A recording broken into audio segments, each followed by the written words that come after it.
ਸਤਿ ਸ਼੍ਰੀ ਅਕਾਲ ਜੀ। ਪੰਜਾਬੀ ਰੇਡੀਓ ਤੇ ਪੰਜਾਬੀ ਟੀਵੀ ਯੂਐਸਏ ਵੇਖਣਾ ਤੇ ਸੁਣਨਾ ਤੁਸੀਂ ਸਾਰੇ ਸ਼ੁਰੂ ਕਰ ਚੁੱਕੇ ਹੋ। ਪ੍ਰੋਗਰਾਮ ਲੈ ਕੇ ਹਾਜ਼ਰ ਹਾਂ beyond the headlines with Mandeep Punia. ਇਸ ਪ੍ਰੋਗਰਾਮ ਦੇ ਵਿੱਚ ਦੇਸ਼ ਭਰ ਨਾਲ ਜੁੜੀਆਂ ਵੱਖ-ਵੱਖ ਖਬਰਾਂ ਹੁੰਦੀਆਂ ਨੇ ਤੇ ਨਾਲ ਹੁੰਦੇ ਨੇ ਸਾਡੇ ਸੀਨੀਅਰ ਪੱਤਰਕਾਰ ਮਨਦੀਪ ਪੁਨੀਆ ਜੀ। ਕਰਦੇ ਹਾਂ ਪੁਨੀਆ ਜੀ ਨੂੰ ਪ੍ਰੋਗਰਾਮ 'ਚ ਸ਼ਾਮਿਲ ਤੇ ਫਿਰ ਇੱਕ-ਇੱਕ ਕਰਕੇ ਸਾਰੀਆਂ ਖਬਰਾਂ ਦੀ ਤਹਿ ਤੱਕ ਜਾਣ ਦੀ ਪੂਰੀ ਕੋਸ਼ਿਸ਼ ਕਰਾਂਗੇ। ਬਹੁਤ-ਬਹੁਤ ਸਵਾਗਤ ਹੈ ਜੀ।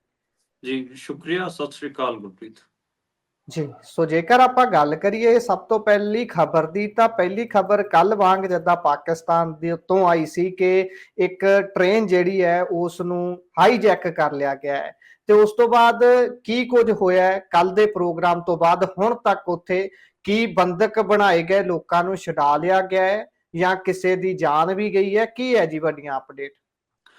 ਦੇਖੋ, ਕੱਲ ਆਪਾਂ ਆਪਣੇ ਬੁਲੇਟਿਨ 'ਚ ਇਹ ਖਬਰ ਦੱਸੀ ਸੀ ਕਿ ਬਲੂਚਿਸਤਾਨ ਜਿਹੜਾ ਸੂਬਾ ਹੈਗਾ ਪਾਕਿਸਤਾਨ ਦਾ, ਉੱਥੇ ਜਿਹੜੀ ਇੱਕ ਟ੍ਰੇਨ ਹੈਗੀ ਆ ਜਾਫਰਪੁਰ ਐਕਸਪ੍ਰੈਸ ਟ੍ਰੇਨ, ਉਹਨੂੰ BLA ਬਲੂਚ ਲਿਬਰੇਸ਼ਨ ਆਰਮੀ ਨਾਂ ਦੇ ਇੱਕ ਸੰਗਠਨ ਨੇ ਆਪਣੇ ਕਬਜ਼ੇ 'ਚ ਲੈ ਲਿਆ ਸੀ। ਮਿਲੀਟੈਂਟ ਆਰਗੇਨਾਈਜੇਸ਼ਨ ਹੈਗੀ ਆ।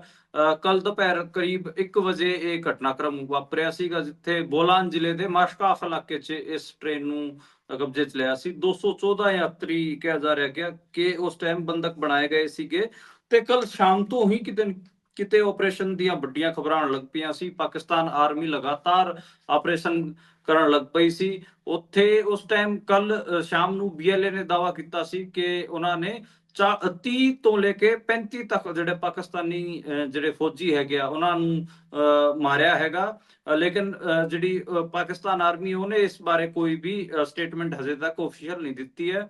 ਉਸ ਤੋਂ ਬਾਅਦ BLA ਨੇ ਆਪਣੇ ਇੱਕ ਪ੍ਰੈਸ ਨੋਟ 'ਚ ਕਿਹਾ ਸੀਗਾ ਕਿ ਜਿੰਨੇ ਵੀ ਬਲੂਚਿਸਤਾਨ ਦੇ ਪੋਲੀਟੀਕਲ ਐਕਟਿਵਿਸਟ ਹੈਗੇ ਆ ਜਾਂ ਫਿਰ ਜਿਹੜੇ ਰਾਜਨੀਤਿਕ ਕੈਦੀ ਹੈਗੇ ਆ ਜਾਂ ਫਿਰ ਏਦਾਂ ਦੇ ਲੋਕ ਜਿਨ੍ਹਾਂ ਨੂੰ ਮਿਲੀਟੈਂਟ ਕਹਿ ਕੇ ਜੇਲ੍ਹਾਂ 'ਚ ਬੰਦ ਕੀਤਾ ਗਿਆ ਹੈਗਾ, ਉਹਨਾਂ ਨੂੰ ਬਿਨਾਂ ਸ਼ਰਤ ਤੋਂ ਰਿਹਾ ਕੀਤਾ ਜਾਵੇ, ਇਹ ਡਿਮਾਂਡ ਰੱਖੀ ਸੀ BLA ਨੇ ਤੇ ਸਰਕਾਰ ਨੂੰ 48 ਘੰਟੇ ਦਾ ਅਲਟੀਮੇਟਮ ਦਿੱਤਾ ਸੀਗਾ। ਉਸ ਤੋਂ ਬਾਅਦ ਜੇ ਆਪਾਂ ਗੱਲ ਕਰੀਏ ਕਿ ਜਿਹੜਾ ਰੈਸਕਿਊ ਆਪਰੇਸ਼ਨ ਪਾਕਿਸਤਾਨ ਆਰਮੀ ਵੱਲੋਂ ਸਟਾਰਟ ਕੀਤਾ ਗਿਆ, ਉਹਦੇ 'ਚ ਜਿਹੜੇ ਮਿਲੀਟੈਂਟ ਸੀਗੇ ਉਹਨਾਂ ਦੇ ਇਲਾਕਿਆਂ 'ਚ ਡਰੋਨ ਅਤੇ ਹੈਲੀਕਾਪਟਰ ਤੋਂ ਹਮਲੇ ਕੀਤੇ ਗਏ ਤੇ ਆਰਮੀ ਦੇ ਜਿਹੜੇ ਸੂਤਰ ਹੈਗੇ ਉਹ ਕਹਿ ਰਹੇ ਨੇ ਕਿ ਅਸੀਂ 27 ਜਿਹੜੇ ਬਲੋਚ ਸੀਗੇ, ਜਿਹੜੇ 27 BLA ਦੇ ਮਿਲੀਟੈਂਟ ਸੀਗੇ, ਉਹਨਾਂ ਨੂੰ ਮਾਰ ਗਿਰਾਇਆ ਹੈਗਾ ਤੇ ਅਸੀਂ 155 ਪੈਸੇਂਜਰਸ ਨੂੰ ਰਿਹਾ ਕਰਾ ਲਿਆ ਹੈਗਾ। ਇਹ ਗੱਲ ਜਿਹੜੀ ਪਾਕਿਸਤਾਨ ਆਰਮੀ ਹੈ ਉਹਦੇ ਵੱਲੋਂ ਕਹੀ ਜਾ ਰਹੀ ਹੈਗੀ ਆ। ਹਜੇ ਵੀ ਜੇ ਕਰੀਏ ਤੇ ਤਕਰੀਬਨ 60 ਦੇ ਨੇੜੇ ਤੇੜੇ ਜਿਹੜੇ ਬੰਦੇ ਹੈਗੇ ਉਹ ਹਜੇ ਤੱਕ ਜਿਹੜੇ BLA ਦੇ ਮਿਲੀਟੈਂਟਸ ਹੈ ਉਹਨਾਂ ਦੇ ਕਬਜ਼ੇ 'ਚ ਹੈਗੇ ਆ ਤੇ ਹਜੇ ਜਿਹੜੀ ਪਾਕਿਸਤਾਨ ਆਰਮੀ ਇਹ ਕਹਿ ਰਹੀ ਹੈ ਕਿ ਉਹਨਾਂ ਨੂੰ ਬੇਸਿਕਲੀ ਜਿਹੜੇ BLA ਦੇ ਮਿਲੀਟੈਂਟਸ ਹੈ ਉਹਨਾਂ ਨੇ ਸ਼ੀਲਡ ਬਣਾ ਕੇ ਅੰਦਰ ਕੈਦ ਕੀਤਾ ਹੋਇਆ ਹੈ ਤੇ ਉਹਨਾਂ ਨੇ ਆਪ ਜਿਹੜੇ ਏਦਾਂ ਦੀ ਜੈਕਟ ਪਾਈਆਂ ਹੋਈਆਂ ਨੇ ਜਿਹਦੇ ਵਿੱਚ ਬੰਬ ਲੱਗੇ ਹੋਏ ਹੈ ਤੇ ਇੱਕ ਹਿਸਾਬ ਨਾਲ ਜਿਹੜਾ ਹਿਊਮਨ ਬੋਂਬ ਵਾਲਾ ਜਿਹੜਾ ਪੂਰਾ ਕਨਸੈਪਟ ਹੈ ਉਹਦੇ ਰਾਹੀਂ ਉਹਨਾਂ ਨੂੰ ਕਿਤੇ ਨਾ ਕਿਤੇ ਬੰਦਕ ਬਣਾਇਆ ਹੋਇਆ, ਇਸ ਕਰਕੇ ਉਹਨਾਂ ਨੂੰ ਛਡਾਉਣਾ ਔਖਾ ਹੋ ਰਿਹਾਗਾ। ਤੇ ਜਦੋਂ BLA ਵਾਲਿਆਂ ਨੇ ਆਪਣਾ ਪ੍ਰੈਸ ਨੋਟ ਜਾਰੀ ਕਰਕੇ ਆਪਣੀ ਡਿਮਾਂਡਾਂ ਦੱਸੀਆਂ ਸੀਗੀਆਂ ਤੇ ਪਾਕਿਸਤਾਨ ਸਰਕਾਰ ਨੂੰ 48 ਘੰਟੇ ਦਾ ਜਿਹੜਾ ਅਲਟੀਮੇਟਮ ਦਿੱਤਾ ਸੀ, ਉਹਦੇ ਉਲਟ ਪਾਕਿਸਤਾਨ ਦੇ ਜਿਹੜੇ ਮੰਤਰੀ ਹੈਗੇ ਮੋਹਸਿਨ ਨਕਵੀ, ਉਹਨਾਂ ਦਾ ਇੱਕ ਸਟੇਟਮੈਂਟ ਆਇਆ ਸੀਗਾ। ਉਹਨਾਂ ਨੇ ਕਿਹਾ ਕਿ ਅਸੀਂ ਜਾਨਵਰਾਂ ਨਾਲ ਕੋਈ ਸਮਝੌਤਾ ਨਹੀਂ ਕਰਾਂਗੇ, ਜਿਨ੍ਹਾਂ ਨੇ ਬੇਕਸੂਰ ਜਿਹੜੇ ਯਾਤਰੀ ਸੀਗੇ ਉਹਨਾਂ ਤੇ ਗੋਲੀਬਾਰੀ ਕੀਤੀ, ਇਹ ਗੱਲ ਉਹਨਾਂ ਨੇ ਕਹੀ ਸੀਗੀ। ਬਾਕੀ ਜਿਹੜਾ ਉੱਥੇ ਲਗਾਤਾਰ ਕੱਲ ਰਾਤ ਤੋਂ ਜਿਹੜਾ ਆਪਰੇਸ਼ਨ ਹੈ ਰੈਸਕਿਊ ਦਾ ਉਹ ਚਲਾ ਰਹੀ ਹੈ ਪਾਕਿਸਤਾਨ ਆਰਮੀ। ਅੱਡ ਕਿਸਮ ਦੇ ਤੇ ਸਟੈਂਡ ਵੀ ਹੈਗੇ। ਹਾਲਾਂਕਿ ਆਪਾਂ ਮਤਲਬ ਕੱਲ ਆਪਾਂ ਗੱਲ ਕਰ ਰਹੇ ਸੀ, ਮੈਨੂੰ ਵੀ ਇਹ ਲੱਗ ਰਿਹਾ ਸੀਗਾ ਕਿ ਚੀਨ ਘੱਟੋ ਘੱਟ ਬਲੂਚਿਸਤਾਨ ਦੀ ਲੜਾਈ ਦੇ ਨਾਲ ਖੜਾ ਹੋਊਗਾ, ਪਰ ਚੀਨ ਨੇ ਪੈਰ ਪਿੱਛੇ ਖਿੱਚੇ ਨੇ ਤੇ ਚੀਨ ਨੇ ਪਾਕਿਸਤਾਨ ਨੂੰ ਸਿਕਿਉਰਿਟੀ ਪ੍ਰੋਵਾਈਡ ਕਰਨ ਦੀ ਗੱਲ ਕਹੀ ਹੈ ਤੇ ਕਿਹਾ ਕਿ ਅਸੀਂ ਜੋ ਕੁਝ ਵੀ ਵਾਪਰਿਆਗਾ ਬਲੂਚਿਸਤਾਨ ਦੇ ਵਿੱਚ, ਸ਼ਾਇਦ ਉਹਨਾਂ ਦਾ ਉਹ ਜਿਹੜਾ ਰੋਡ ਵਾਲਾ ਪੂਰਾ ਪ੍ਰੋਜੈਕਟ ਹੈ, ਜਿਹੜਾ ਉਹ ਪੂਰਾ ਰੋਡ ਸਿਲਕ ਰੂਟ ਦੀ ਜਿਹੜੀ ਗੱਲ ਹੁੰਦੀ ਹੈ, ਉਹਦੇ ਤੇ ਚਾਈਨਾ ਕਿਤੇ ਨਾ ਕਿਤੇ ਪਾਕਿਸਤਾਨ ਦਾ ਸਾਥ ਦੇਣਾ ਚਾਹੁੰਦਾ ਤੇ BLA ਵਾਲੇ ਉਹਦਾ ਵਿਰੋਧ ਵੀ ਕਰ ਰਹੇ ਸੀਗੇ। ਸ਼ਾਇਦ ਇੱਕ ਕਾਰਨ ਪੋਲੀਟੀਕਲ ਰੀਜ਼ਨ ਇਹ ਬਣਦਾਗਾ।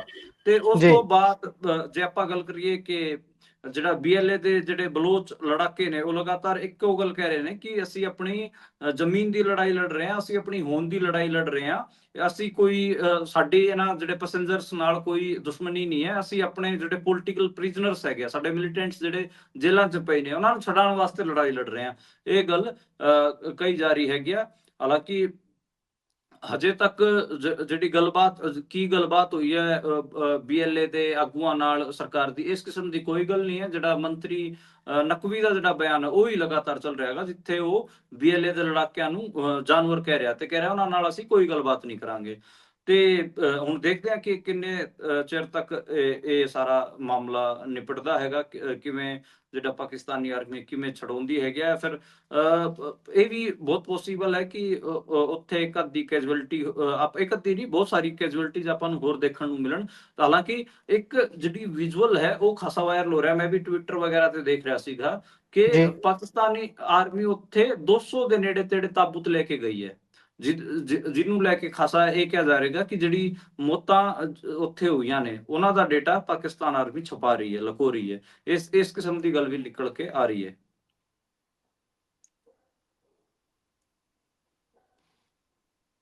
ਜੀ, ਸੋ ਅਗਲੀ ਖਬਰ ਤੇ ਜੇਕਰ ਚੱਲੀਏ ਤਾਂ ਅਗਲੀ ਖਬਰ ਬੰਗਾਲ ਤੋਂ ਹੈ। ਇਹ ਕੀ ਹੋ ਗਿਆ ਜੀ, ਭਾਜਪਾ ਵਾਲਿਆਂ ਨੂੰ ਆਏ ਦਿਨ ਨਵਾਂ ਟੀਕਾ ਲਾ ਦਿੰਦੇ ਨੇ, ਖਾਸ ਤੌਰ ਤੇ ਹਿੰਦੂ ਮੁਸਲਿਮ ਵਾਲੇ ਮੁੱਦੇ ਦੇ ਵਿੱਚ। ਹੁਣ ਜਿਹੜੇ ਭਾਜਪਾ ਦੇ ਬੰਗਾਲ ਦੇ ਪ੍ਰਧਾਨ ਨੇ ਉਹ ਕਹਿੰਦੇ ਕਿ ਜਦੋਂ ਅਸੀਂ ਸੱਤਾ ਚ ਆ ਗਏ ਤਾਂ ਮੁਸਲਮਾਨ ਜਿਹੜੇ ਵਿਧਾਇਕ ਹੋਣਗੇ ਵਿਧਾਨ ਸਭਾ ਚੋਂ ਚੱਕ ਕੇ ਬਾਹਰ ਸਿੱਟ ਦਿਆਂਗੇ। ਹਾਂਜੀ, ਇਹ ਉੱਥੋਂ ਬੰਗਾਲ ਦੇ ਜਿਹੜੇ BJP ਦੇ ਜਿਹੜੇ ਪ੍ਰੈਜ਼ੀਡੈਂਟ ਨੇ ਸੁਵੇਂਦੂ ਅਧਿਕਾਰੀ, ਉਹਨਾਂ ਦਾ ਇਹ ਬਿਆਨ ਹੈਗਾ। ਉਸ ਤੋਂ ਬਾਅਦ ਹੀ ਉੱਥੇ ਬਹੁਤ ਸਾਰੀ ਜਿਹੜੀ ਪੋਲੀਟੀਕਲ ਆਪਾਂ ਕਹੀਏ ਕਿ ਉੱਥੋਂ ਦੀ ਜਿਹੜੀ ਪੋਲੀਟੀਕਲ ਹਵਾ ਹੈ ਉਸ 'ਚ ਲਗਾਤਾਰ ਬਿਆਨਬਾਜ਼ੀ ਹੁਣ ਛਿੜ ਚੁੱਕੀ ਹੈ। ਦੇਖੋ, ਸੁਵੇਂਦੂ ਅਧਿਕਾਰੀ ਪਹਿਲਾਂ ਵੀ ਬਹੁਤ ਸਾਰੇ ਇਸ ਕਿਸਮ ਦੇ ਕੰਟਰੋਵਰਸ਼ਲ ਸਟੇਟਮੈਂਟ ਦਿੰਦਾ ਰਿਹਾ। ਉਹਨਾਂ ਨੇ ਇੱਕ ਵਾਰ ਕਿਹਾ ਸੀਗਾ ਕਿ BJP ਨੂੰ ਆਪਣਾ ਜਿਹੜਾ ਮਾਈਨੋਰਿਟੀ ਪ੍ਰਕੋਸਟ ਬਣਾ ਰੱਖਿਆ ਇਹਨਾਂ ਨੇ ਉਹ ਬੰਦ ਕਰ ਦੇਣਾ ਚਾਹੀਦਾ। ਉਹਦੇ 'ਚ ਸਿੱਖ ਵੀ ਨੇ, ਹਾਲਾਂਕਿ ਆਪਾਂ ਨੂੰ ਪਤਾ ਹੈ ਕਿ ਬਹੁਤ ਸਾਰੇ ਸਿੱਖਾਂ ਨੂੰ ਮਾਈਨੋਰਿਟੀ ਜਿਹੜਾ ਇਹਨਾਂ ਦਾ ਸੈੱਲ ਹੈ ਉਹਦੇ ਪ੍ਰਧਾਨ ਵਗੈਰਾ ਲਾਇਆ ਹੋਇਆ ਹੈ। ਤੇ ਉਹਨਾਂ ਜਿਹੜੇ ਸਿੱਖ BJP ਦੇ ਮਾਈਨੋਰਿਟੀ ਸੈੱਲ ਦੇ ਪ੍ਰਧਾਨ ਵਗੈਰਾ ਲੱਗੇ ਹੋਏ, ਉਹਨਾਂ ਨੂੰ ਸੋਚਣਾ ਚਾਹੀਦਾ ਕਿ ਉਹਨਾਂ ਦੇ ਬਹੁਤ ਵੱਡੇ ਆਗੂ ਇਹ ਕਹਿ ਰਹੇ ਨੇ ਕਿ ਅਸੀਂ ਇਹਨਾਂ ਨੂੰ ਬੰਦ ਕਰ, ਇਸ ਮਾਈਨੋਰਿਟੀ ਸੈੱਲ ਵਗੈਰਾ ਨੂੰ ਇਹਨੂੰ ਬੰਦ ਕਰ ਦਿਆਂਗੇ।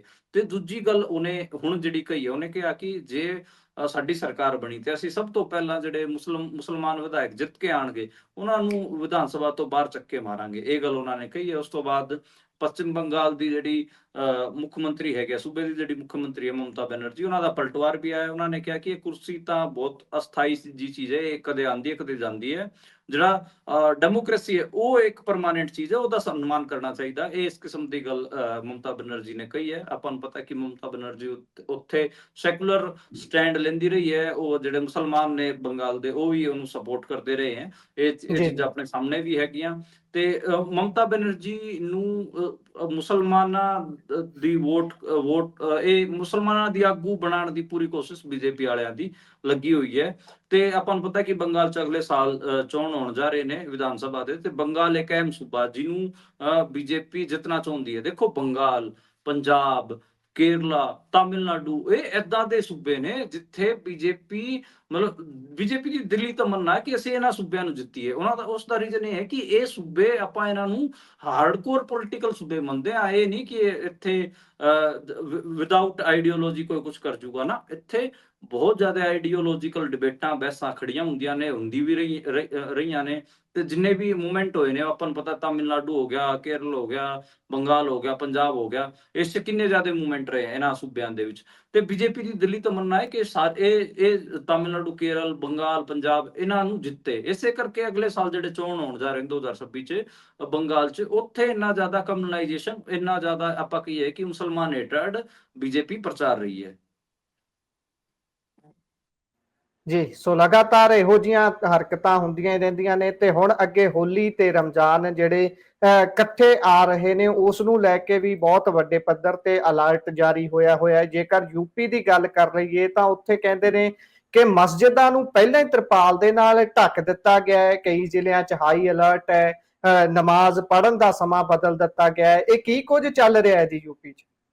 ਦੇਖੋ, ਇਹਨੂੰ ਤੁਸੀਂ ਪੋਲਿਟਿਕਸ ਆਫ ਵਿਜ਼ੂਅਲਸ ਤੁਸੀਂ ਕਹੋ। ਤੁਸੀਂ ਇੱਕ ਇਸ ਚੀਜ਼ ਨੂੰ ਇਮੇਜਿਨ ਕਰੋ ਕਿ ਕਿਸੇ ਦੇ ਧਾਰਮਿਕ ਸਥਾਨਾਂ ਨੂੰ ਸਰਕਾਰ ਤਰਪਾਲ ਨਾਲ ਢੱਕ ਰਹੀ ਹੋਵੇ ਤੇ ਉਹ ਕੀ ਮੈਸੇਜ ਦੇਣਾ ਚਾਹ ਰਹੀ ਹੋਊਗੀ। ਜੀ ਜੀ, ਇਹ ਖਾਸ ਕਰ ਸਾਂਝਾਪੁਰ ਅਤੇ ਸੰਭਲ ਚ ਕੀਤਾ ਜਾ ਰਿਹਾ ਹੈਗਾ। ਸੰਭਲ ਚ ਆਪਾਂ ਨੂੰ ਪਤਾ ਹੈ ਕਿ ਜਿਹੜੀ ਸ਼ਾਹੀ ਜਾਮਾ ਮਸਜਿਦ ਹੈ ਉੱਥੇ ਲਗਾਤਾਰ ਵਿਵਾਦ ਚੱਲ ਹੀ ਰਿਹਾ ਹੈਗਾ। ਉਸ ਮਾਮਲੇ ਚ ਵੀ ਇੱਕ ਅਪਡੇਟ ਹੈਗੀ ਆ। ਪਰ ਪਹਿਲਾਂ ਮੈਂ ਗੱਲ ਕਰ ਲੈਣਾ ਸਾਂਝਾਪੁਰ ਦੀ। ਜੀ ਸਾਂਝਾਪੁਰ ਦੇ ਵਿੱਚ ਆਪਾਂ ਗੱਲ ਕਰ ਲੈਂਦੇ ਆ, ਤਕਰੀਬਨ 67 ਮਸਜਿਦਾਂ ਨੇ ਜੀ ਜਿਨ੍ਹਾਂ ਨੂੰ ਤਰਪਾਲ ਨਾਲ ਢੱਕਿਆ ਗਿਆ ਹੈਗਾ, ਪੰਨੀ ਨਾਲ, ਤਰਪਾਲ ਨਾਲ, ਜਿਹੜੇ ਆਪਣੇ ਖਾਦ ਬੀਜ ਦੇ ਜਿਹੜੇ ਬੋਰੀਆਂ ਹੁੰਦੀਆਂ ਉਹਨਾਂ ਨਾਲ ਢੱਕਿਆ ਗਿਆ ਹੈਗਾ। ਤੁਹਾਨੂੰ ਕਿਵੇਂ ਦਾ ਲੱਗੂਗਾ? 67 ਤੁਸੀਂ ਪੂਰੇ ਇਲਾਕੇ ਨੂੰ ਦੇਖੋ ਕਿੰਨੇ ਵੱਡੇ ਲੈਵਲ ਤੇ ਕਮਿਊਨਲਾਈਜੇਸ਼ਨ ਕੀਤੀ ਜਾ ਰਹੀ ਹੈ। ਤੇ ਗੱਲ ਉਸ ਤੇ ਕੀ ਕਹੀ ਇਸ ਚੀਜ਼ ਦਾ ਵਿਰੋਧ ਨਹੀਂ ਹੋ ਰਿਹਾ ਮੁਸਲਮਾਨ ਭਾਈਚਾਰੇ ਦੇ ਵੱਲੋਂ? ਕੀ ਉਹਨਾਂ ਦੇ ਬਈ, ਵੱਲੋਂ ਕੋਈ ਰਿਐਕਸ਼ਨ ਆਇਆ ਇਸ ਤੇ? ਏਡਾ ਜ਼ਿਆਦਾ ਤਸੱਦਦ ਢਾਇਆ ਜਾ ਰਿਹਾ, ਉਹ ਕੀ ਬੋਲਣਗੇ ਵਿਚਾਰੇ? ਉਹਨਾਂ ਨੂੰ ਲੱਗ ਰਿਹਾ ਹੈਗਾ ਕਿ ਹਾਂ, ਉਹ ਇਸ ਗੱਲ ਤੇ ਯਕੀਨ ਕਰ ਰਹੇ ਨੇ ਕਿ ਦੇਖੋ ਇੱਥੇ ਹਿੰਦੂਆਂ ਦੇ ਜੁਲੂਸ ਨਿਕਲਣੇ ਨੇ ਹੋਲੀ ਵਾਲੇ ਦਿਨ, ਠੀਕ ਹੈ, ਤੇ ਉਹ ਰੰਗ ਸਿੱਟਣਗੇ, ਗੁਲਾਲ ਸਿੱਟਣਗੇ, ਤੁਹਾਡੇ ਮਸਜਿਦਾਂ ਤੇ ਪੈ ਜਾਊਗਾ। ਇਸ ਕਰਕੇ ਅਸੀਂ ਉਹਨਾਂ ਦੀ ਬੇਅਦਬੀ ਹੋਊਗੀ, ਉਹਨਾਂ ਦੀ ਬੇਅਦਬੀ ਨੂੰ ਬਚਾਉਣ ਵਾਸਤੇ ਅਸੀਂ ਇਹ ਕਰ ਰਹੇ ਹਾਂ। ਆਮ ਜਿਹੜਾ ਭੋਲਾ ਭਾਲਾ ਮੁਸਲਮਾਨ ਹੈ ਉਹਨੂੰ ਤਾਂ ਲੱਗੂਗਾ ਕਿ ਹਾਂ ਗੱਲ ਤਾਂ ਸਹੀ ਕਹਿ ਰਹੇ ਨੇ ਕਿ ਸਾਡੀ ਮਸਜਿਦ ਦੀ ਬੇਅਦਬੀ ਹੋ ਜਾਊਗੀ। ਜੀ ਜੀ ਇਹ ਤੁਸੀਂ ਇਹ ਦੇਖੋ ਕਿ ਮੈਸੇਜ ਕੀ ਹੁੰਦਾ ਹੈ ਇਸ ਚੀਜ਼ ਦਾ। ਉੱਥੇ ਜਿਹੜਾ ਹਿੰਦੂ ਪਾਪੂਲੇਸ਼ਨ ਹੈ ਉਹਦੇ ਵਿੱਚ ਕੀ ਮੈਸੇਜ ਦਿੱਤਾ ਜਾ ਰਿਹਾ ਹੈਗਾ ਕਿ ਤੁਹਾਡੇ ਤਿਉਹਾਰ ਤੇ ਮੁਸਲਮਾਨ ਜਮਾ ਖੁਸ਼ ਨਹੀਂ, ਇਸ ਕਰਕੇ ਉਹਨਾਂ ਨੇ ਆਪਣੇ ਮਸਜਿਦਾਂ ਨੂੰ ਵੀ ਢੱਕ ਲਿਆ। ਤੁਸੀਂ ਸੋਚ ਸਹੀ ਰਹੇ ਗੱਲ ਹੋ ਹੈ। ਕਿੰਨੇ ਵੱਡੇ ਲੈਵਲ ਤੇ ਇਹ ਕਮਿਊਨਲਾਈਜੇਸ਼ਨ ਦਾ ਮੈਸੇਜ ਹੈ। ਸੰਭਲ ਦੀ ਗੱਲ ਕਰੀਏ, ਸੰਭਲ ਦੇ ਵਿੱਚ ਵੀ ਉੱਥੇ ਜਿਹੜੀ ਪੁਲਿਸ ਪ੍ਰਸ਼ਾਸਨ ਹੈ ਉਹ ਲਗਾਤਾਰ ਕਮਿਊਨਲਾਈਜੇਸ਼ਨ ਫੈਲਾ ਰਿਹਾ ਹੈ। ਕੱਲ ਮੈਂ ਜਿਹੜਾ ਉੱਥੋਂ ਦਾ ਸੀਓ ਹੈ, ਜਿਹੜਾ ਡੀਐਸਪੀ ਲੈਵਲ ਦਾ ਜਿਹੜਾ ਅਧਿਕਾਰੀ ਹੈ ਅਨੂ ਚੌਧਰੀ, ਉਹਦੇ ਬਾਰੇ ਦੱਸਿਆ ਸੀਗਾ। ਉਹਨੇ ਕਿਹਾ ਸੀਗਾ ਕਿ ਬਾਹਰ ਨਾ ਨਿਕਲਣ ਮੁਸਲਮਾਨ ਆਪਣੇ ਘਰਾਂ ਤੋਂ, ਕੀ ਚੱਕਰ ਹੈ, ਨਹੀਂ ਤਾਂ ਤੁਹਾਡੇ ਰੰਗ ਪਾ ਦੇਣਗੇ ਹਿੰਦੂ, ਫਿਰ ਤੁਸੀਂ ਜੀ ਹਰੋਲਾ ਪਾਉਂਗੇ, ਇਸ ਕਿਸਮ ਦੀ ਗੱਲ ਉਹਨੇ ਕਹੀ ਸੀਗੀ। ਤੇ ਅੱਜ ਉਹ ਉੱਥੋਂ ਦੇ ਪ੍ਰਸ਼ਾਸਨ ਨੇ ਵੀ ਬਹੁਤ ਸਾਰੀ ਮਸਜਿਦਾਂ ਨੂੰ ਤਰਪਾਲ ਨਾਲ ਢੱਕਿਆ ਗਾ।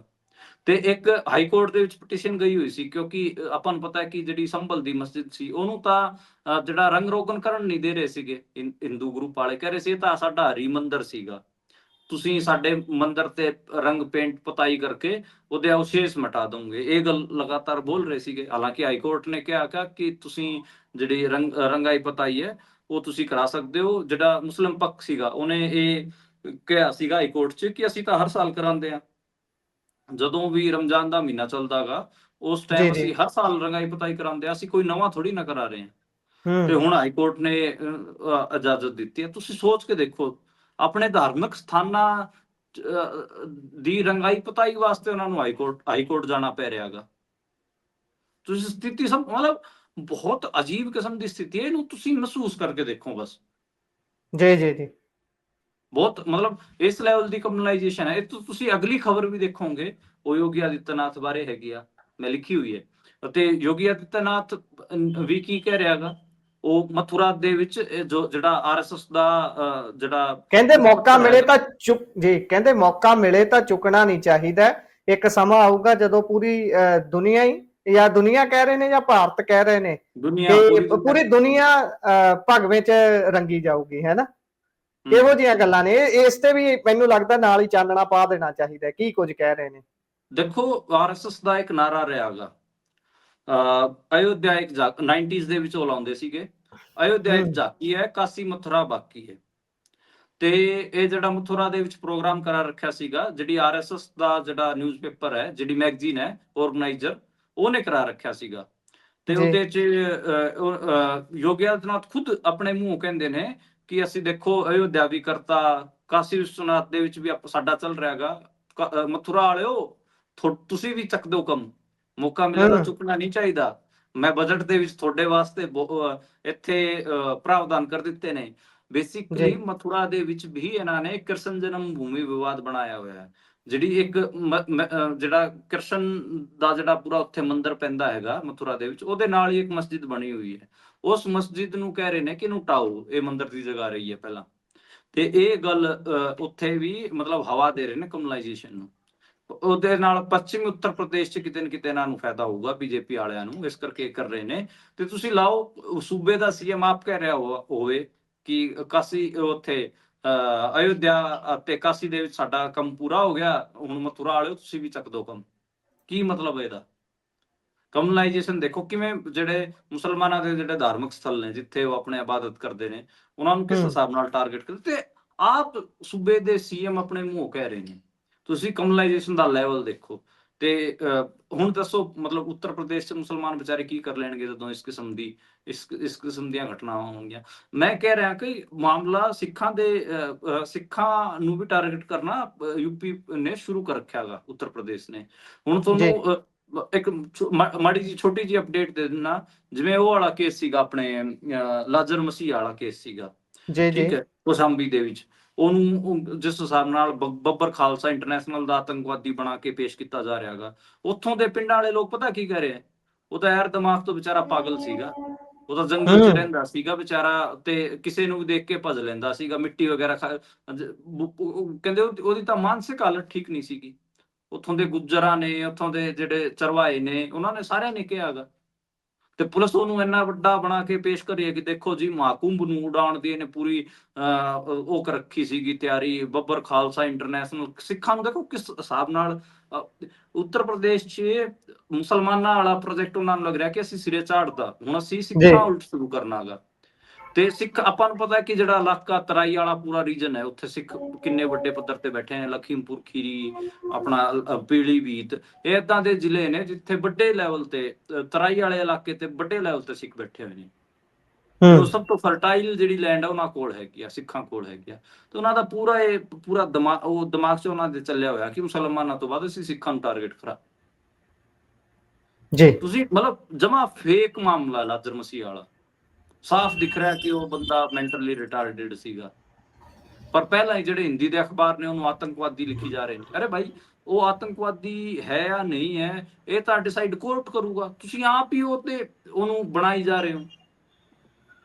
ਤੇ ਇਹ ਕੰਮ ਆਪਣੇ ਜੇ ਕੋਈ ਹਿੰਦੂ ਫੜਿਆ ਜਾਂਦਾ ਗਾ ਇਸ ਕਿਸਮ ਦੇ ਕੰਮ ਕਰਦਾ, ਹਾਲਾਂਕਿ ਇਹ ਤਾਂ ਪ੍ਰੂਵ ਹੋਣਾ ਕਿ ਉਹਨੇ ਮੁੰਡੇ ਨੇ ਕੀਤਾ ਜਾਂ ਨਹੀਂ ਕੀਤਾ, ਪਰ ਉਸ ਕਿਸਮ ਦੇ ਕੰਮ ਕਰਦੇ ਫੜਿਆ ਜਾਂਦਾ, ਉਹਨੂੰ ਨਹੀਂ ਕਹਿੰਦੇ ਆਤੰਕਵਾਦੀ ਵਗੈਰਾ। ਜੀ ਜੀ ਇਹ ਬਹੁਤ ਮਤਲਬ ਦੇਖੋ, ਜੇ ਤੁਸੀਂ ਜਿਹੜੇ ਯੋਗੀ ਆਦਿੱਤਿਆਨਾਥ ਨੇ ਉਹ ਪੂਰਾ ਹਿੰਦੂਤਵ ਦੀ ਭੱਟੀ ਨੂੰ ਬਹੁਤ ਜ਼ਿਆਦਾ ਗਰਮ ਕਰ ਰਹੇ ਨੇ। 2027 ਚ ਉੱਥੇ ਉੱਤਰ ਪ੍ਰਦੇਸ਼ ਚ ਵਿਧਾਨ ਸਭਾ ਦੇ ਚੋਣ ਹੋਣੇ ਨੇ, ਔਰ ਉੱਤਰ ਪ੍ਰਦੇਸ਼ ਦਾ ਸੂਬਾ ਬੀਜੇਪੀ ਹਰ ਹਾਲ ਚ ਚਾਹੁੰਦੀ ਹੈ ਕਿ ਉਹ ਸੂਬਾ ਜਿੱਤੇ, ਹਾਰੇ ਨਾ, ਉਹਨਾਂ ਦੇ ਕੰਟਰੋਲ 'ਚ ਰਹੇ, ਕਿਉਂਕਿ ਉੱਥੇ ਉਹਨਾਂ ਨੇ ਵੱਡੇ ਪੱਧਰ ਦੇ ਉੱਪਰ ਇਹ ਵਾਲਾ ਏਜੰਡਾ ਟੋ ਕਰਨਾ ਹੈ। ਜੇਕਰ ਮੁਸਲਮਾਨ ਵੀਰਾਂ ਦੇ ਗਲ ਨੂੰ ਹੁਣ ਹੱਥ ਪਿਆ ਹੋਇਆ ਹੈ ਤਾਂ ਗਲ ਤੁਹਾਡਾ ਵੀ ਬਹੁਤੀ ਦੂਰ ਨਹੀਂ ਹੈਗਾ। ਅਸੀਂ ਹਰ ਰੋਜ਼ ਇਹੋ ਜੀ ਇੱਕ ਅੱਧੀ ਖਬਰ ਡਿਸਕਸ ਕਰਦੇ ਹਾਂ, ਜਿਹੜਾ ਰੋਜ਼ ਕੋਈ ਨਾ ਕੋਈ ਬਿਆਨ ਦਿੱਤਾ ਹੁੰਦਾ। ਸਾਡਾ ਇਹ ਕੰਮ ਨਹੀਂ ਕਿ ਅਸੀਂ ਕਮਿਊਨਲਾਈਜ਼ ਜਿਹੜੀ ਕਰਨ ਵਾਲੀਆਂ ਚੀਜ਼ਾਂ ਨੇ ਉਹਨਾਂ ਨੂੰ ਜ਼ਿਆਦਾ ਤੁਹਾਨੂੰ ਗਲੋਰੀਫਾਈ ਕਰਕੇ ਦਿਖਾ ਰਹੇ ਹਾਂ। ਇਹ ਅਸਲੀਅਤ ਹੈ, ਇਹ ਦਿੱਤੇ ਗਏ ਬਿਆਨ ਨੇ, ਇਹ ਰਜਿਸਟਰ ਨੇ, ਉਹ ਤੁਹਾਡੇ ਨਾਲ ਅਸੀਂ ਸਾਂਝਾ ਕਰਦੇ ਹਾਂ। ਤੁਸੀਂ ਇਸ ਤੋਂ ਅੰਦਾਜ਼ਾ ਲਗਾ ਸਕਦੇ ਹੋ ਕਿ ਕਿੰਨੀ ਖਤਰਨਾਕ ਸਥਿਤੀ ਦੇ ਵੱਲ ਇਹ ਦੇਸ਼ ਨੂੰ ਹੌਲੀ ਹੌਲੀ ਧੱਕਿਆ ਜਾ ਰਿਹਾ ਹੈ। ਅਗਲੀ ਖਬਰ ਤੇ ਚੱਲਦੇ ਹਾਂ। ਅੱਜ ਇਮੀਗ੍ਰੇਸ਼ਨ ਨੂੰ ਲੈ ਕੇ ਇੱਕ ਬਿੱਲ ਪੇਸ਼ ਹੋਇਆ ਜੀ ਲੋਕ ਸਭਾ ਦੇ ਵਿੱਚ। ਇਹ ਬਿੱਲ ਕਹਿੰਦਾ ਕਿ 5 ਸਾਲ ਤੱਕ ਦੀ ਕੈਦ ਹੋ ਸਕਦੀ ਹੈ ਜੇਕਰ ਵੈਧ ਪਾਸਪੋਰਟ ਨਾ ਹੋਵੇ ਭਾਰਤ 'ਚ ਘੁੰਮਣ ਵਾਲੇ ਕੋਲ। ਕੀ ਹੈ ਜੀ ਇਹ ਬਾਕੀ ਗੱਲਬਾਤ? ਹਾਂਜੀ, ਅੱਜ ਲੋਕ ਸਭਾ ਦੇ ਵਿੱਚ ਇਹ ਬਿੱਲ ਪੇਸ਼ ਕੀਤਾ ਗਿਆ। ਇਹਨੂੰ ਇਮੀਗ੍ਰੇਸ਼ਨ ਐਂਡ ਫੋਰਨਰਸ ਬਿੱਲ 2025 ਕਹਿ ਰਹੇ ਨੇ। ਤੇ ਇਹਦੇ 'ਚ ਇਹ ਕਿਹਾ ਗਿਆ ਕਿ ਜੇ ਗੈਰ ਕਾਨੂੰਨੀ ਤਰੀਕੇ ਨਾਲ ਜੇ ਕੋਈ ਇੱਥੇ ਮਿਲ ਜਾਂਦਾ ਸਾਨੂੰ ਬਾਹਰ ਦਾ ਬੰਦਾ, ਤੇ ਉਹਨੂੰ ਅਸੀਂ 5 ਸਾਲ ਦੀ ਕੈਦ ਵੀ ਕਰ ਸਕਦੇ ਹਾਂ, 2 ਤੋਂ ਲੈ ਕੇ 5 ਲੱਖ ਰੁਪਏ ਦਾ ਜੁਰਮਾਨਾ ਵੀ ਲਾ ਸਕਦੇ ਹਾਂ। ਇਸ ਕਿਸਮ ਦੇ ਚੀਜ਼ਾਂ ਕਹਿ ਰਹੇ ਨੇ ਕਿ ਜੇ ਨੈਸ਼ਨਲ ਸਿਕਿਉਰਿਟੀ ਨਾਲ ਮਾਮਲਾ ਜੁੜਿਆ ਹੋਊਗਾ ਤੇ ਅਸੀਂ ਉਹਨੂੰ ਵੱਧ ਵੀ ਸਜ਼ਾ ਲਾ ਸਕਦੇ ਹਾਂ। ਇਹਦੇ 'ਚ ਦਿੱਕਤ ਕੀ ਹੈ? ਦਿੱਕਤ ਇਹ ਹੈ ਗੁਰਪ੍ਰੀਤ ਕਿ ਆਪਾਂ ਨੂੰ ਪਤਾ ਹੈ ਕਿ ਜਿਹੜੇ ਛੋਟੇ ਮੁਲਕ ਨੇ, ਜਿਹੜੇ ਗਰੀਬ ਮੁਲਕ ਨੇ, ਆਪਣੇ ਨਾਲ ਵਾਲੇ ਮੁਲਕ, ਨੇਪਾਲ ਹੋ ਗਿਆ, ਬੰਗਲਾਦੇਸ਼ ਹੋ ਗਿਆ, ਛੋਟੇ ਮੁਲਕ, ਇੱਥੋਂ ਦੇ ਬਹੁਤ ਸਾਰੇ ਜਿਹੜੇ ਇੱਥੋਂ ਦੇ ਨਿਵਾਸੀ ਹੈਗੇ ਆ ਉਹ ਇੱਧਰ ਭਾਰਤ 'ਚ ਮਜ਼ਦੂਰੀ ਕਰਨ ਆਈ ਜਾਂਦੇ ਆ। ਆਪਾਂ ਨੂੰ ਪਤਾ ਹੈ ਪੰਜਾਬ 'ਚ ਕਿੰਨੇ ਆਪਾਂ ਨੇਪਾਲੀ ਦੇਖਦੇ ਹਾਂ ਜਿਹੜੇ ਕਿ ਢਾਬਿਆਂ ਤੇ ਕੰਮ ਕਰਦੇ ਨੇ, ਰਸੋਈਆਂ 'ਚ ਕੰਮ ਕਰਦੇ ਨੇ। ਜੀ ਜੀ ਫਾਸਟ ਫੂਡ ਦਾ ਕੰਮ ਬਹੁਤ ਵੱਡੇ ਪੱਧਰ ਤੇ ਕਰਦੇ, ਜਿਹੜੇ ਵਿਚਾਰੇ ਢਾਬਿਆਂ ਵਗੈਰਾ ਤੇ ਆਪਣਾ ਕੰਮ ਕਰੀ ਜਾਂਦੇ, ਉਹਨਾਂ ਨੂੰ ਕਿਤੇ ਨਾ ਕਿਤੇ ਟਾਰਗੇਟ ਕਰਨਗੇ ਅਗਲੇ, ਤੇ ਉਹਨਾਂ ਤੋਂ ਜਿਹੜੀ ਕਮਿਊਨਲਾਈਜੇਸ਼ਨ ਖੜੀ ਕਰਨੀ ਇਹਨਾਂ ਨੇ, ਉਹ ਵੀ ਆਪਾਂ ਨੂੰ ਪਤਾ ਹੈਗਾ। ਜਿਹੜਾ ਦੇਖੋ ਬਾਰਡਰ ਟੱਪ ਕੇ ਆਉਂਦਾ ਹੈਗਾ ਤੇ ਉਹ ਆਪਣੇ ਦੇਸ਼ ਤੋਂ ਉਜਾੜਿਆ ਜਾ ਰਿਹਾ ਹੈਗਾ ਕਿਸੇ ਵੀ ਤਰੀਕੇ ਨਾਲ, ਜਿਵੇਂ ਰੋਹਿੰਗਿਆ ਮੁਸਲਮਾਨਾਂ ਦਾ ਆਲਾ ਇਸ਼ੂ ਆਪਾਂ ਨੂੰ ਪਤਾ ਹੀ ਹੈ ਕਿਸ ਹਿਸਾਬ ਨਾਲ ਉਹਨਾਂ ਨੂੰ ਰੋਹਿੰਗਿਆ ਮੁਸਲਮਾਨਾਂ ਨੂੰ ਮਿਆਂਮਾਰ ਤੋਂ ਉਜਾੜਿਆ ਗਿਆ। ਉਹ ਸਾਰੀ ਘਟਨਾਕ੍ਰਮ ਆਪਾਂ ਨੂੰ ਪਤਾ। ਤੇ ਇੰਡੀਆ ਦੀ ਤਾਂ ਪਾਲਿਸੀ ਰਹੀ ਹੈ ਸ਼ਰਨ ਦੇਣ ਦੀ, ਮਤਲਬ ਇੰਡੀਆ ਪਹਿਲਾਂ ਵੀ ਕਿਤੇ ਨਾ ਕਿਤੇ ਪਨਾਹ ਦਿੰਦਾ ਰਿਹਾ ਹੈ। ਤੁਸੀਂ ਹੁਣ ਮੁਕਰ ਰਹੇ ਹੋ ਤੇ ਤੁਸੀਂ ਐਡਾ ਸਟਰੋਂਗ ਕਾਨੂੰਨ ਲੈ ਕੇ ਆ ਰਹੇ ਹੋ ਜਿਹਦੇ ਚ 5 ਸਾਲ ਤੱਕ ਤੁਸੀਂ ਕੈਦ ਕਰ ਲਓਗੇ ਏਦਾਂ ਦੇ ਬੰਦਿਆਂ ਨੂੰ। ਇਹ ਮਤਲਬ ਉਹੀ ਹੈ ਕਿ ਟਾਰਗੇਟ ਕਰਨ ਵਾਲਾ ਹੀ ਮਾਮਲਾ, ਖਾਸ ਕਰ ਜਿਹੜੇ ਮੁਸਲਿਮ ਆਬਾਦੀ ਜਿਹੜੀ ਇੱਥੇ ਆਪਾਂ ਨੂੰ ਪਤਾ ਹੈ ਕਿ ਜਿਹੜੇ ਗਰੀਬ ਮੁਸਲਮਾਨ ਨੇ ਉਹ ਜੇ ਵਿਚਾਰੇ ਆ ਜਾਂਦੇ ਨੇ ਬਾਰਡਰ ਟੱਪ ਕੇ ਮਿਹਨਤ ਮਜ਼ਦੂਰੀ ਦਿਹਾੜੀ ਕਰਨ, ਤੇ ਉਹਨਾਂ ਨੂੰ ਟਾਰਗੇਟ ਕਰਨ ਵਾਸਤੇ ਕੀਤਾ ਜਾਏਗਾ। ਇਹਦੇ ਚ ਇੱਕ ਵੱਡੀ ਜਿਹੜੀ ਆਪਾਂ ਕਿ ਆਪੋਜੀਸ਼ਨ ਲੀਡਰਾਂ ਜਿਹੜੀ ਕਾਂਗਰਸ ਵੱਲੋਂ ਇੱਕ ਇਹਦੀ ਅਪੋਜੀਸ਼ਨ ਕੀਤੀ ਗਈ ਹੈਗੀ ਆ। ਕਾਂਗਰਸ ਵਾਲੇ ਕਹਿ ਰਹੇ ਨੇ ਕਿ ਦੇਖੋ ਜਿਹੜੇ ਬੰਦੇ ਦੁਨੀਆ ਭਰ ਦੇ ਜਿਹੜੀ ਇੰਡੀਅਨ ਹਕੂਮਤ ਨਾਲ ਸਹਿਮਤ ਨਹੀਂ ਹੋਣਗੇ, ਜੇ ਉਹ ਗਲਤੀ ਨਾਲ ਇੰਡੀਆ ਚ ਆ ਗਏ, ਉਹਨਾਂ ਨੂੰ ਤੰਗ ਕਰਨ ਵਾਸਤੇ ਵੀ ਇਸ ਨਵੇਂ ਬਿੱਲ ਨੂੰ ਇਸਤੇਮਾਲ ਕੀਤਾ ਜਾ ਸਕਦਾ ਹੈ। ਬਾਹ ਮਰੋੜਨੀ ਕਿਸੇ ਵੀ ਤਰੀਕੇ ਉਹ ਤਰੀਕਾ ਲੱਭ ਲੈਂਦੇ ਨੇ ਤੇ ਫਿਰ ਉਸ ਨੂੰ ਕਾਨੂੰਨੀ ਜਾਮਾ ਪਹਿਨਾ ਕੇ ਉਹਨੂੰ ਮਾਨਤਾ ਦਿਵਾ ਕੇ ਤੁਹਾਡੇ ਉੱਪਰ ਥੋਪਣ ਦੀ ਤਿਆਰੀ ਕਰ ਲਈ ਜਾਂਦੀ ਹੈ। ਚੰਗੇ ਪੱਖ ਵੀ ਬਹੁਤ ਸਾਰੇ ਹੋ ਸਕਦੇ ਨੇ, ਪਰ ਮਾੜਿਆਂ ਤੇ ਵੀ ਨਿਗਾਹ ਜ਼ਰੂਰ ਮਾਰਨੀ ਚਾਹੀਦੀ ਹੈ। ਅੱਗੇ ਚੱਲੀਏ ਤਾਂ ਕੱਲ ਆਪਾਂ ਜ਼ਿਕਰ ਕੀਤਾ ਸੀ ਕਿ SpaceX ਭਾਰਤ ਚ ਆ ਰਹੀ ਹੈ, ਕਿਉਂਕਿ ਸਭ ਤੋਂ ਵੱਡਾ ਨੈਟਵਰਕ ਸੈਟਲਾਈਟਸ ਦਾ ਜੇਕਰ ਹੈ ਤਾਂ ਉਹ ਹੈਗਾ ਮਸਕ ਹੁਣਾਂ ਕੋਲ। ਤੇ ਕੱਲ ਏਅਰਟੈਲ ਦੇ ਨਾਲ ਡੀਲ ਦੀ ਤੁਸੀਂ ਗੱਲ ਕੀਤੀ ਸੀ, ਅੱਜ ਇੱਕ ਹੋਰ ਕੰਪਨੀ ਅੱਗੇ ਆ ਗਈ ਹੈ ਤੇ ਡੀਲ ਡਨ ਹੋ ਚੁੱਕੀ ਹੈ। ਹੁਣ ਕੌਣ ਨੇ? ਦੇਖੋ, ਇਹ ਕਿਹਾ ਜਾ ਰਹੇਗਾ ਕਿ ਜੀਓ ਵੀ ਜਿਹੜੇ SpaceX ਨਾਲ ਡੀਲ ਕਰ ਰਹੀ ਹੈਗੀ ਆ। ਹਾਲਾਂਕਿ ਅਜੇ ਤੱਕ ਆਫੀਸ਼ੀਅਲ ਦੋਵਾਂ ਪਾਸਿਓਂ ਕੋਈ ਆਇਆ ਨਹੀਂ ਹੈਗਾ, ਪਰ ਇਹ ਲਗਾਤਾਰ ਜਿਹੜੇ ਬਿਜ਼ਨਸ ਦੇ ਪੱਤਰਕਾਰ ਨੇ ਉਹ ਇਹ ਗੱਲ ਕਹਿ ਰਹੇ ਨੇ ਕਿ ਡੀਲ ਚੱਲ ਰਹੀ ਹੈਗੀ ਆ। ਤੇ ਕੱਲ ਜੀ ਹਾਲਾਂਕਿ ਏਅਰਟੈਲ ਨੇ ਤਾਂ ਕੱਲ ਸਟਾਕ ਐਕਸਚੇਂਜ ਫਾਈਲਿੰਗ 'ਚ ਜਾਣਕਾਰੀ ਦੇ ਦਿੱਤੀ ਸੀ, ਹਾਲੇ ਤੱਕ ਜੀਓ ਵਾਲਿਆਂ ਦੀ ਨਹੀਂ ਆਈ ਹੈ। ਜੀ ਤੇ ਕਿਹਾ ਜਾ ਰਿਹਾ ਹੈਗਾ ਕਿ ਜੀਓ ਵੀ ਕੋਸ਼ਿਸ਼ ਕਰ ਰਹੀ ਹੈ ਕਿ ਉਹਨਾਂ ਦੀ ਵੀ ਡੀਲ ਬਣ ਜਾਵੇ। ਤੇ ਸਟਾਰਲਿੰਕ ਨੇ ਜਿਹੜੀ SpaceX ਦੀ ਜਿਹੜੀ ਮਦਰ ਕੰਪਨੀ ਸਟਾਰਲਿੰਕ, ਜਿਹੜੇ ਐਲਨ ਮਸਕ ਉਹਨਾਂ ਦੀ, ਉਹ ਇੱਕ ਦੋ ਚੀਜ਼ਾਂ ਕਲੀਅਰ ਕਰ ਰਹੀ ਹੈ। ਉਹ ਕਹਿ ਰਹੀ ਹੈ ਇੱਕ ਤਾਂ ਅਸੀਂ ਫਸਟ ਨੰਬਰ ਦੇ ਸਰਵਿਸ ਪ੍ਰੋਵਾਈਡਰ ਨਹੀਂ ਬਣਨਾ ਇੰਡੀਆ ਦੇ ਵਿੱਚ, ਅਸੀਂ ਡਾਇਰੈਕਟ ਕਸਟਮਰਸ ਨਾਲ ਰਿਲੇਸ਼ਨ ਨਹੀਂ ਬਣਾਉਣਾ, ਅਸੀਂ ਜਿਹੜੇ ਐਗਜ਼ਿਸਟਿੰਗ ਜਿਹੜੀ ਕੰਪਨੀਆਂ ਹੈਗੀਆਂ ਉਹਨਾਂ ਨੂੰ ਅਸੀਂ ਸਰਵਿਸ ਪ੍ਰੋਵਾਈਡ ਕਰਾਵਾਂਗੇ। ਤੇ ਸਟਾਰਲਿੰਕ ਦੇ ਕੋਲ ਆਪਾਂ ਨੂੰ ਪਤਾ ਕਿ 100 ਤੋਂ ਜ਼ਿਆਦਾ ਮੁਲਕਾਂ ਦੇ ਵਿੱਚ ਸੈਟਲਾਈਟ ਦੇ ਜ਼ਰੀਏ ਇੰਟਰਨੈਟ ਪ੍ਰੋਵਾਈਡ ਕਰਾਉਣ ਦੀ ਜਿਹੜੀ ਸ਼ਮਤਾ ਉਹਨਾਂ ਦੀ ਰਹੀ ਹੈ। ਤੇ ਉਹਨਾਂ ਕੋਲ ਆਪਾਂ ਨੂੰ ਪਤਾ 7000 ਤੋਂ ਜ਼ਿਆਦਾ 7000 ਤੋਂ ਜ਼ਿਆਦਾ ਜਿਹੜੇ ਸੈਟਲਾਈਟ ਹੈਗੇ ਆ ਉਹਨਾਂ ਕੋਲ।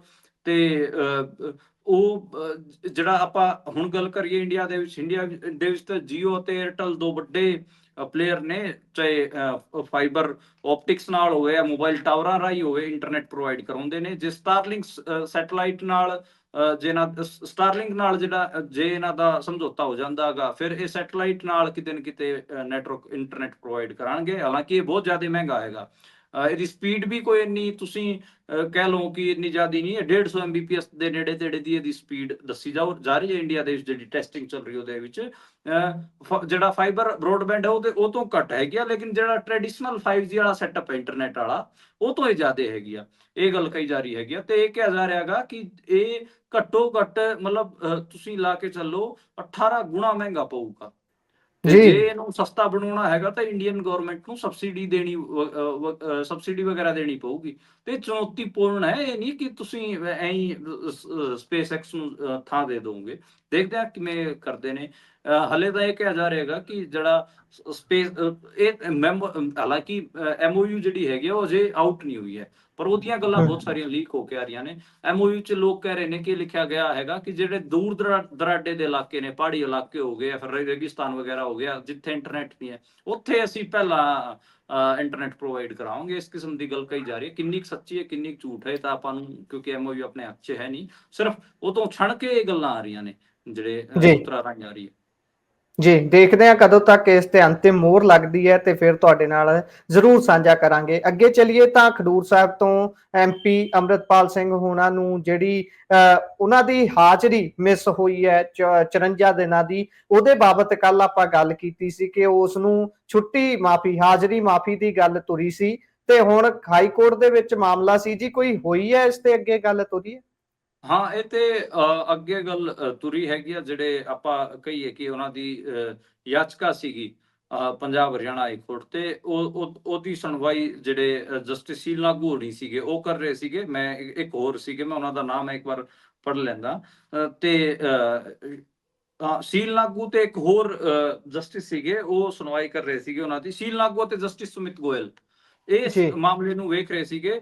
ਤੇ ਜਿਹੜੇ ਕੇਂਦਰ ਸਰਕਾਰ ਵੱਲੋਂ ਇਹ ਕਹਿ ਦਿੱਤਾ ਗਿਆ ਕਿ ਅਸੀਂ ਜਿਹੜੇ 54 ਦਿਨਾਂ ਦੀ ਉਹਨਾਂ ਦੀ ਜਿਹੜੀ ਐਬਸੈਂਟ ਲੱਗੀ ਹੈਗੀ ਆ ਲੋਕ ਸਭਾ ਦੇ ਵਿੱਚ, ਉਹਨੂੰ ਅਸੀਂ ਛੁੱਟੀਆਂ 'ਚ ਤਬਦੀਲ ਕਰ ਦਿੱਤਾ ਹੈਗਾ, ਯਾਨੀ ਕਿ ਲੀਵ ਅਸੀਂ ਉਹਨੂੰ ਕੰਸੀਡਰ ਕਰ ਰਹੇ ਹਾਂ। ਬਾਕੀ ਅਸੀਂ 15 ਮੈਂਬਰੀ ਇੱਕ ਕਮੇਟੀ ਬਣਾਈ ਸੀਗੀ, ਉਹਨੇ ਆਪਣਾ ਫੈਸਲਾ ਸੌਂਪ ਦਿੱਤਾ ਹੈਗਾ। ਜਿਹੜੇ ਲੋਕ ਸਭਾ ਦੇ ਸਪੀਕਰ ਨੇ ਓਮ ਬਿਰਲਾ, ਉਹ ਇਸ ਤੇ ਫਾਈਨਲ ਡਿਸੀਜਨ ਲੈਣਗੇ। 54 ਦਿਨਾਂ ਦੀ ਛੁੱਟੀ ਮਨਜ਼ੂਰ ਹੋਣ ਤੋਂ ਬਾਅਦ ਹਾਈ ਕੋਰਟ ਨੇ ਇਸ ਆਪਾਂ ਕੀ ਪਟੀਸ਼ਨ ਦਾ ਨਿਪਟਾਰਾ ਕਰ ਦਿੱਤਾ ਹੈਗਾ ਤੇ ਜੀ ਉਹਦੇ 'ਚ ਛੁੱਟੀ ਮਨਜ਼ੂਰ ਕਰ ਦਿੱਤੀ ਗਈ ਹੈਗੀ। ਉਹਨਾਂ ਨੂੰ ਸਪੈਸ਼ਲੀ ਹੁਣ ਨਹੀਂ ਕੱਢਿਆ ਜਾ ਰਿਹਾ ਸੈਸ਼ਨ 'ਚ ਸ਼ਾਮਲ ਹੋਣ ਵਾਸਤੇ। ਹੁਣ ਦੇਖਣਾ ਹੋਊਗਾ ਕਿ ਅਗਲੀ ਕਾਰਵਾਈ ਕੀ ਹੁੰਦੀ ਹੈ। ਤੇ ਹਾਈ ਕੋਰਟ ਨੇ ਆਪਣੀ ਪਟੀਸ਼ਨ ਦਾ ਨਿਪਟਾਰਾ ਕਰ ਦਿੱਤਾ ਹੈ ਤੇ ਕਿਤੇ ਨਾ ਕਿਤੇ ਲੋਕ ਸਭਾ ਜਿਹੜੇ ਸਪੀਕਰ ਹੈਗੇ ਆ ਓਮ ਬਿਰਲਾ, ਉਹਨਾਂ ਦੇ ਹੱਥ ਹੈਗਾ ਕਿ ਉਹ ਕਿਵੇਂ ਇਸ ਪੂਰੇ ਪ੍ਰੋਸੈਸ ਨੂੰ ਅੱਗੇ ਲੈ ਕੇ ਜਾਂਦੇ ਨੇ। ਕਸ਼ਮੀਰ ਦੇ ਜਿਹੜੇ ਸਾਂਸਦ ਨੇ ਇੰਜੀਨੀਅਰ ਰਸ਼ੀਦ, ਉਹ ਵੀ ਆਪਾਂ ਨੂੰ ਪਤਾ ਕਿ ਲੋਕ ਸਭਾ ਦੇ ਵਿੱਚ ਨਹੀਂ ਸ਼ਾਮਿਲ ਹੋ ਪਾ ਰਹੇ। ਉਹਨਾਂ ਵੱਲੋਂ ਵੀ ਸ਼ਾਇਦ ਕੁਝ ਇਸ ਕਿਸਮ ਦਾ ਸ਼ਾਇਦ ਪਟੀਸ਼ਨ ਆਪਣੇ ਉੱਥੇ ਮੂਵ ਕੀਤੀ ਜਾਊਗੀ। ਅਜੇ ਉਹਦੇ ਬਾਰੇ ਮੈਨੂੰ ਕੋਈ ਖਬਰ ਨਹੀਂ ਹੈ, ਪਰ ਇਹ ਦੋਵਾਂ ਦਾ ਸੇਮ ਕੇਸ ਹੈ, ਅੰਮ੍ਰਿਤਪਾਲ ਸਿੰਘ ਦਾ ਵੀ ਤੇ ਆਪਾਂ ਗੱਲ ਕਰੀਏ ਇੰਜੀਨੀਅਰ ਰਸ਼ੀਦ ਦਾ ਵੀ, ਦੋਵਾਂ ਦਾ ਸੇਮ ਕੇਸ ਹੈ।